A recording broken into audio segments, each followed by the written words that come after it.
And joining us before he himself heads down to COP27 is Yossi Abramowitz, President and CEO of Energia Global Capital, Life and Environment Board member, and a pioneer of Israel's solar efforts. In fact, he speaks to us from Kibbutz Keturah, site of the solar fields of the Arava.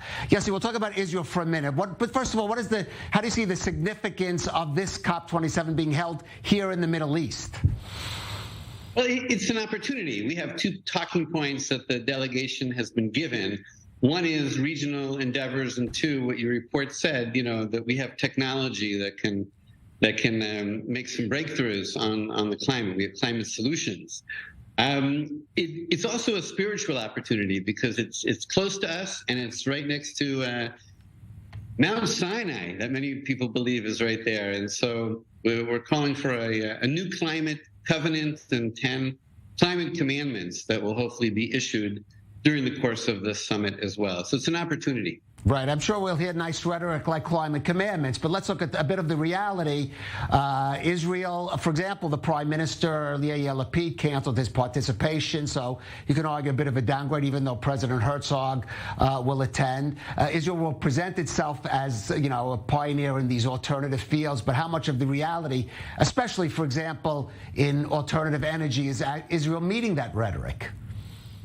So I like how your reporter put it. We're good at alternative meat, alternative milk, alternative honey. Well, we're living in an alternative reality because Israel is nowhere when it comes to real climate action. And in fact, both Lapid and Netanyahu were both finance ministers, and all they care about is gas.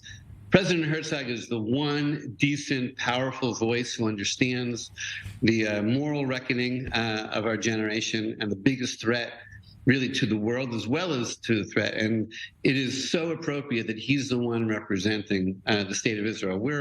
I'm in the region here in the Arava.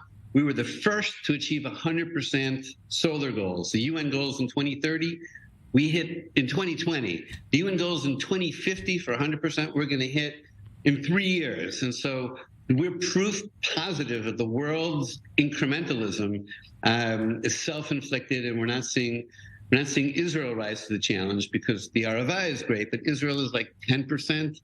Come on, folks. It's not serious. Chevron is writing our energy policies, and Herzog is the one guy who has some backbone and authority to be able to say what Israel should be doing. So what do you want to see? I mean, as you mentioned, there's this zero emission goal by 2050 set in previous climate change conferences. What would you like to see emerge out of this conference as a more, say, concrete goal or a more serious or realistic one?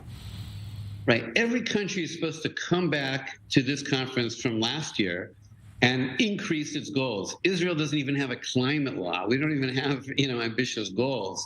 Needless to say, our political situation isn't going to help the situation. Basically, almost all the great environmentalists in the government and the Knesset are out. And well, let me ask you about that. What's your feeling about this incoming government? These are not parties that ran, I think we could say, not really on green platforms. Not at all. And the people who had green platforms doesn't look like they're going to be in. But what I do want to say, I think a bright hope is the Haredi parties on this. Why?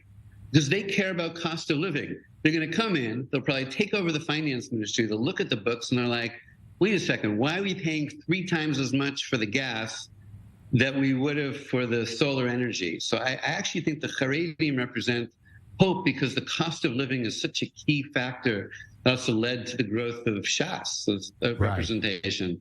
So let's watch that and let's influence that. But frankly, the Europeans are going to put carbon taxes on all goods that they're going to import, and the state of Israel can decide we can kill any industry that we want by not playing ball, or maybe we have to get with the program. All right, get with the program. I'm sure that's the message you'll bring. Yossi Abramowitz, thank you for joining us on The Rundown. Right on.